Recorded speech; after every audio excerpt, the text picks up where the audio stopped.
Mais celui-ci finira quand même par triompher. Mais les recherches pour améliorer la longévité et la fiabilité du pneu continuent. Et en 1905, Michelin crée un pneu caoutchouc avec bande de cuir et rivets métalliques. Cette solution aura beaucoup de succès, mais on reviendra quand même à d'autres solutions, toujours en améliorant la qualité et la sécurité du pneu. D'ailleurs, entre-temps, Michelin a inventé la jante amovible qui permet la création de la roue de secours. Grâce aux pneus, le Belge Genadzi atteint pour la première fois la vitesse de 100 km à l'heure en 1899 à bord de ce curieux cigare, à moteur électrique d'ailleurs.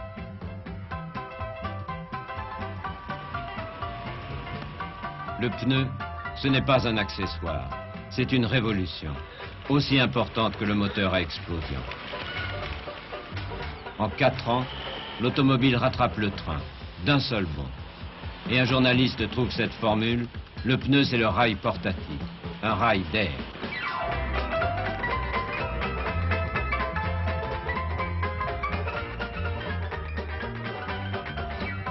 Le pneu c'est la vitesse.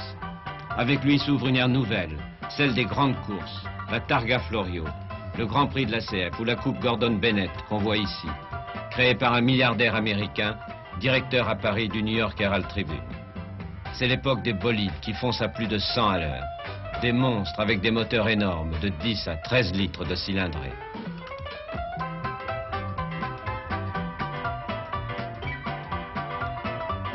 L'époque héroïque des casse-coups, le pilote et le mécanicien, qui risquent leur vie pour décrocher ces objets d'art délirants, comme la Coupe Gordon Bennett.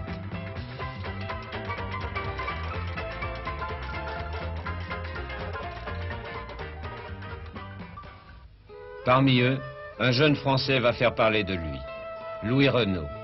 Depuis son enfance, il ne rêve que de machines. Fils d'une famille bourgeoise de riches marchands de draps de Billancourt, il fait le désespoir de son père. Il préfère la mécanique à l'orthographe. À son retour du service militaire, Louis Renault tient qu'il soit confié l'atelier des jardiniers au fond de la propriété de la famille. La forge se trouve à l'extérieur et à l'intérieur, on lui peut installer ses machines-outils. La force motrice est fournie par une machine à vapeur dont la chaudière se trouve dans l'appentis. Ici, on est en présence du moteur. Ici, l'étonlimeur et le tour, qui est la machine indispensable pour les fabrications des pièces spéciales qu'il a réalisées. C'est ici que le jeune Louis Renault bricole son premier quadricycle à moteur. Mais ce bricoleur a du génie. Il imagine entre autres de remplacer les courroies et les chaînes par une transmission à prise directe.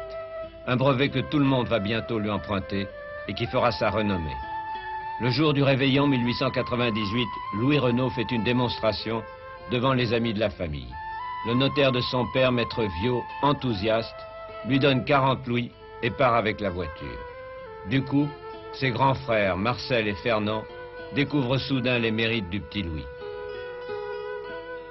Et c'est à ce moment-là que le sens commercial de toute la famille va ressortir. On a un frère qui est jeune, qui est dans un atelier, qui fait des voitures. Pourquoi ne pas essayer de les vendre? Et c'est à ce moment-là que surgit l'idée de créer la société Renault Frères. Mais Louis Renault n'a tout juste que 21 ans. Et ce sont les deux frères aînés, Fernand et Marcel, qui vont constituer la société Renault Frères en versant chacun 30 000 francs. Et c'est ainsi que la société va démarrer. Mais comme on est de bons commerçants, les 100 francs qu'on donnait par mois au jeune Louis depuis le mois de septembre 98 vont être rigoureusement comptabilisés dans les livres. Donc en février 99, on fait des voitures, c'est Louis qui les fait, mais Fernand et Marcel dirigent la maison. À cette époque de l'automobile, alors que la tendance était pour beaucoup de concevoir des véhicules de plus en plus lourds, Renault s'est efforcé de combattre le poids et de concevoir des voitures légères, en utilisant d'ailleurs les procédés les plus simples et éprouvés. C'est certainement à cette technique qu'il a pu réussir et obtenir les succès qu'on connaît en course. Oui, les frères Renault se sont lancés dans la compétition. Paris-Bordeaux, Paris-Berlin. Et en 1902, l'apothéose, Paris-Vienne, la course des courses. Louis Renault et son frère aîné Marcel, qui a attrapé lui aussi le virus de la course, pilotent les nouveaux modèles, reconnaissables à leur célèbre capot alligator, à tête de crocodile. Course épique, 1700 km à travers la Bourgogne, la Suisse, les Alpes. Louis, lancé à 100 à l'heure, passe à travers un passage à niveau fermé et casse tout. Et c'est Marcel qui gagne à 65 km de moyenne. Il a battu de 6 heures le rapide de l'Arlberg. 8 ans plus tard, la grande épreuve mondiale, vraiment étonnante, stupéfiante, Paris-Madrid. Alors à Paris-Madrid participent maintenant des voitures qui peuvent rouler à 140 km à l'heure.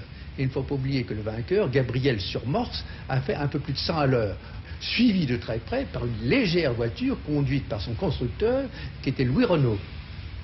Louis Renault, qui d'ailleurs avait perdu son frère dans cette même course, victime d'un accident près de Couévérac, au nord de Couévérac. Dans le nuage de poussière soulevé par la voiture qui le précédait, Marcel Renault n'a pas vu une courbe qui maintenant a été rectifiée. Il a fallu, je crois, 40 ans pour la rectifier, la courbe. Mais maintenant, elle est rectifiée, on peut la prendre à allure normale, et a fait panache, comme on disait à l'époque, est tombé dans le fossé, est resté 3 jours dans le coma après blessure. Au total, il y a eu pas mal de tués, je pense une dizaine de pilotes, conducteurs et surtout spectateurs. Parce que, aussi curieux que ça puisse paraître, c'était une grande kermesse nationale. Comme pour les 1000 en Italie, les spectateurs étaient venus des campagnes les plus reculées, étaient au bord de la route sur des rangs de 3 et 4 spectateurs. Et dans certains points, le jeu consistait à mettre 1 litre de vin au milieu de la route et aller le chercher en traversant la route le plus près possible de la voiture qui arrivait. Alors c'était assez quand même risqué. Histoire véridique.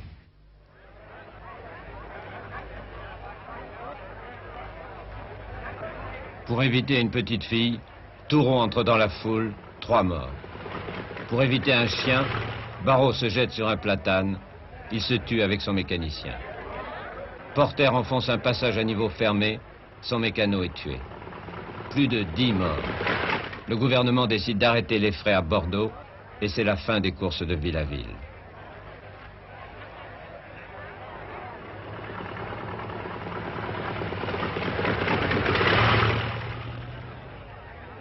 En arrivant à Bordeaux, Louis Renault apprend en même temps qu'il est second et que son frère est mourant.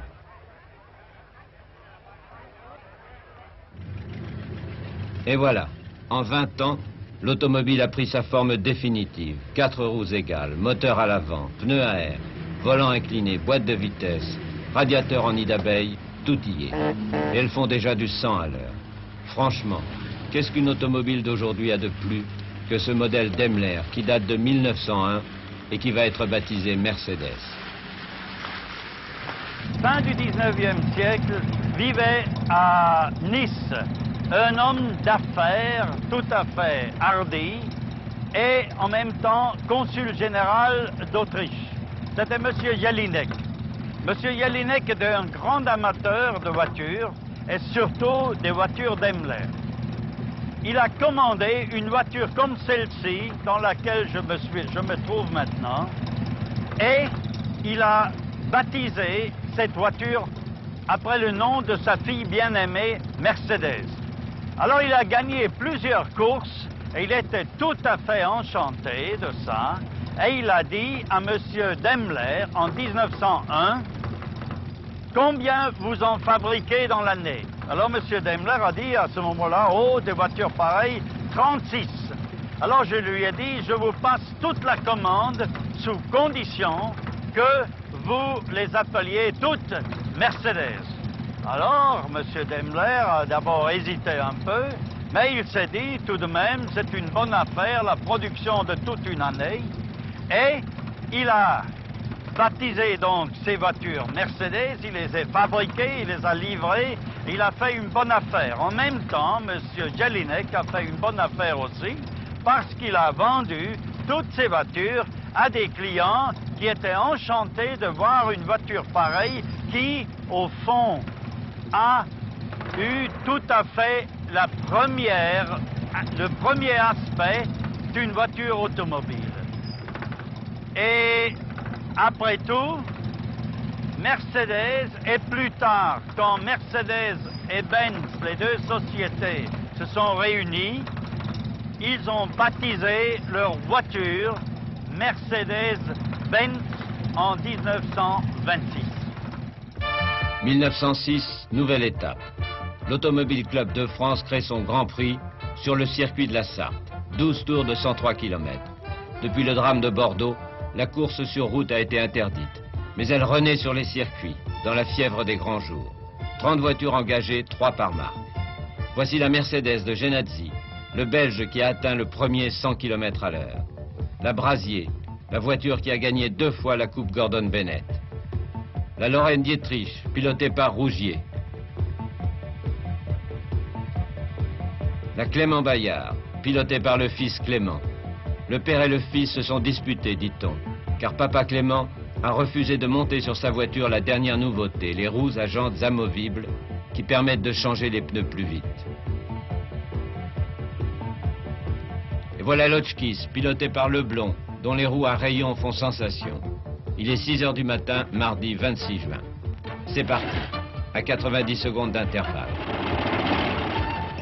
Voilà la Fiat de Nazzaro et la Renault, pilotée par le Hongrois Sees.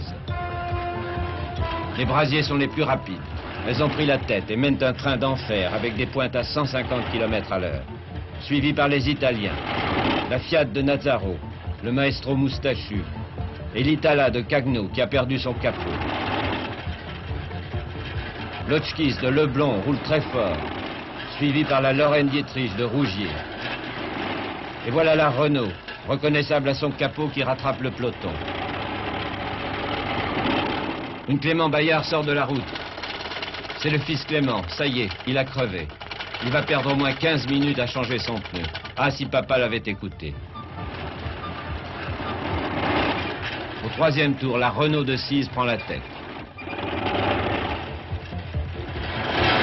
Elle ne la lâchera plus jusqu'à la fin de la course. Talonnée par le fils Clément, qui va arriver second, en pestant contre son père. Les Italiens et les Allemands sont battus. Et voilà le vainqueur, Sees sur Renault. En 2 jours, il a couvert 1238 km à la moyenne de 102 à l'heure. Belle victoire pour le petit mécanicien hongrois devenu pilote, mais aussi pour son patron Louis Renault et pour la mécanique française. 1907, le Grand Prix se court cette année sur le circuit de Dieppe. 10 tours, 770 km. Mardi 2 juillet, l'atmosphère dans les stands est endeuillée. On a failli supprimer la course. 2 pilotes se sont tués la veille aux essais, dont le populaire fils Clément, un des favoris. Les étrangers sont venus en force cette année, surtout les Italiens. Le redoutable Nazzaro, qui a gagné au printemps la Targa Florio, fait lui-même le plein de sa Fiat. Et son équipier Lancia, un ingénieur qui pilote une autre Fiat. Les Lorraine Dietrich, les Mercedes, les Brasier, les Renault sont là. Dès 5 h du matin, les tribunes sont pleines de spectateurs venus de Paris en trains spéciaux pour assister au départ.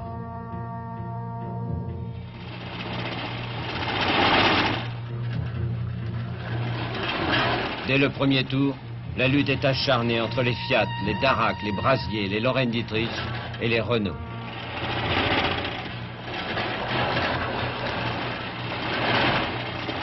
Les coureurs tournent encore plus vite que l'an dernier.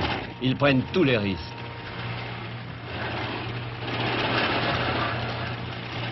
Voilà le Belge Genadzi sur sa Mercedes blanche. Il s'arrête. Que se passe-t-il? Les Mercedes ont beaucoup d'ennuis cette année. Le mécano est descendu de la voiture. Mais qu'est-ce qu'il fabrique au milieu de la route? Qu'il se dépêche. Les autres arrivent. Oh là là, une Brasier les a évités de justesse. Ils foncent tous comme des fous dans ce virage qu'ils prennent en dérapage contrôlé. Contrôlé, enfin plus ou moins. La Brasier de Barras a fait un tête à queue. Il n'y a pas de mal. Il fait demi-tour et il est reparti. Richet à son tour perd le contrôle de sa Renault. Il monte sur le talus, il se renverse. Pour les éviter, Barrier est parti dans le décor. Le commissaire de piste, est-ce le prince d'Arambert ou le comte de Vauguet, fait signe aux autres coureurs de ralentir. Mais personne n'obéit encore à tête à queue. C'est la Mercedes de Genadzi. C'est de la folie. Genadzi est reparti. Mais il s'arrête près de Richer. Tout va bien? Oui, bon. Et la course continue. Richer et son mécano ont réussi à redresser leur voiture. Et il est reparti. Et c'est l'Italien Nazzaro, sur Fiat, qui gagne devant 8 Français. Renault est deuxième, l'honneur est sauf. 1908, le Grand Prix se court de nouveau sur le circuit de Dieppe que le département de la Seine inférieure a goudronné. Assez frais, s'il vous plaît. Mardi 7 juillet, départ au canon.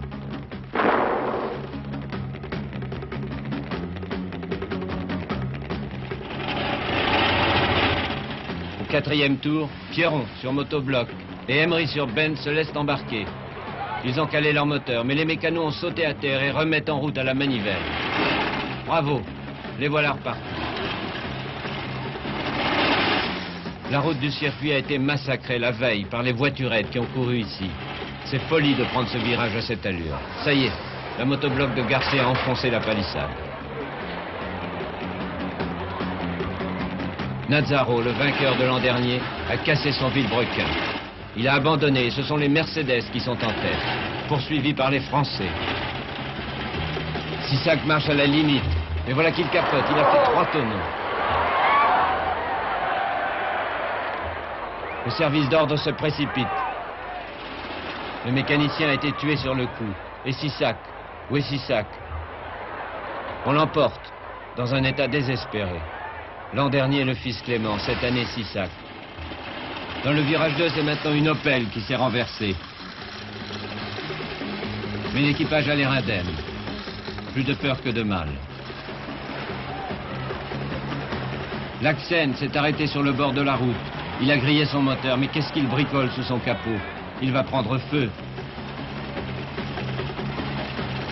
Et Lancia, le brise-fer italien, a encore cassé sa Fiat. Les hommes et la mécanique n'ont jamais autant souffert. Mais tous les records sont battus. La moyenne est de 111 à l'heure. Toujours plus vite. Où va-t-on s'arrêter?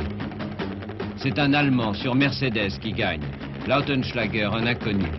2e et 3e, 2 Benz. 5e, une Mercedes. 6e, une Opel. 7e, encore une Benz. C'est le triomphe des Allemands, la déroute complète des Français. Mauvais perdant, les principaux constructeurs français décident de ne plus participer à aucune course. C'est la fin du Grand Prix de la CF. Pour 4 ans, jusqu'en 1912.